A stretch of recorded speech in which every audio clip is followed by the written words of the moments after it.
Most people drive right by Ohio Pass without even knowing what they're missing. But if you know, you know.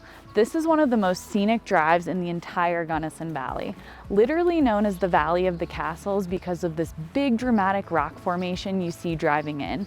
And tucked up here, there's a neighborhood called Wilderness Streams. We're talking large lots, iconic views, stocked fishing ponds, low ag taxes, and private gated access to thousands of acres of national forest.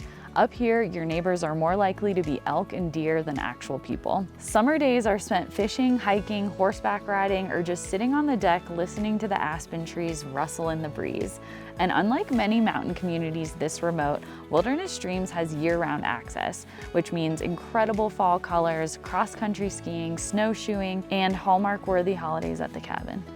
Today I'm taking you into 519 Sioux Road, a super cool A-frame style cabin with just under 2,500 square feet, 3 bedrooms, 2.5 bathrooms, 2 fireplaces, a loft, and a finished basement. There's plenty of room for all your friends and family.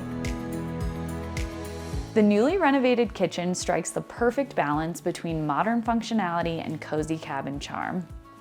Outside, the deck is made for slow mornings with coffee and birds chirping in the background, while the fire pit is the perfect place to spend your summer nights. In Wilderness Streams, homes often change hands through generations, not sales. And once you're here, you'll understand why. But today, you have a unique opportunity to join this special community. Showings are by appointment only, so give me a call today to set up your private tour.